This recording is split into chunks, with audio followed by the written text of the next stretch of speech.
Well, it was a little over a week ago now that Anthony Edwards shocked the basketball community with just how ignorant and uneducated he was. Word vomiting all over himself in an interview with the Wall Street Journal, in which he claimed that no one other than Jordan in his era and Kobe in his had any skill. This is despite his acknowledgement that he didn't ever watch any basketball from those eras. And predictably, some players from those eras felt a certain way about it. Most notably was Kevin Garnett, who went absolutely scorched earth on not just Ant-Man, but this entire era of players. Garnett did not hold back when talking with Paul Pierce on their The Ticket and the Truth podcast in saying that he didn't believe any of today's players could play 20 years ago.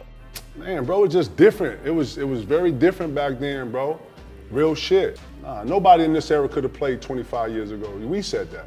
Now for some background here, Garnett came into the NBA in the 1995-96 season, which coincidentally, that year was the first year since 1956 that league-wide scoring averages dipped below 100 points per game for an entire NBA season. KG then played throughout the 2000s. And it was in that time frame from the mid-90s to the mid-2000s, which constituted the lowest scoring, slowest paced time period in all of NBA history. Bro, let's not talk about the gamemanship, and let's not talk about the physicality of the game back then. Garnett cited this level of physicality as the chief reason as to why today's players couldn't exist back then. It was too physical. And guess what? The league had to come off of it for the flow of movement to be able to have scoring go up, which is why we like to sit here and watch kind of the rat race of the high-paced game, right? And what exactly Garnett is alluding to here is the totality of gameplay at that time. From not just the rules, but to the mentality of the individuals who were populating the league. The result was a supremely physical game that was substantially slower, with league-wide scoring averages for the 13-year span running from 1995 to 2008 sitting at just 96.4 points per game. At no time during that 13-year span did scoring ever get above 99, and it had a low point of just 91.6 in the 1998-99 season. And to put these numbers in context, for the last 6 seasons now, beginning with the 2018 league year and running through last year's 2024 league year, average nightly scoring has now swelled to 112.4 per game on average, with it topping out at 114 per night the last 2 seasons now. So when Garnett says stuff like this, I only think half these kids in the league could have been on an NBA team 20 years ago. That is what he is talking about. David Stern did a great job of taking all of the physicality out of the game. You understand? Freedom of movement means freedom of movement.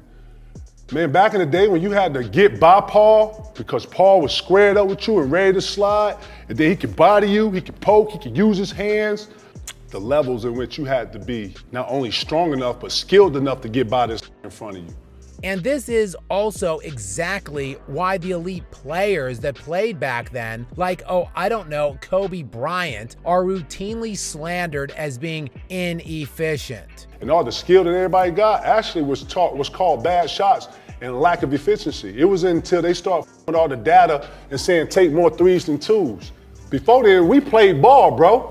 And that is exactly why using terms like more skilled to describe the players today is absolutely laughable. The opposition offensive players are seeing today isn't remotely comparable to what it was back then. Of course, these players today look skilled shooting wide open threes and jogging up and down the floor for dunks and layups. Bro, I didn't see. Yeah, it's hard to say more skill. That's what I'm trying to say. Nobody in this era has a mid-range. Bro, you couldn't get, nobody. Nobody in this era has a post game. And the ones that do look amazing. Look at Shea. Shea got a mid-range. Yeah.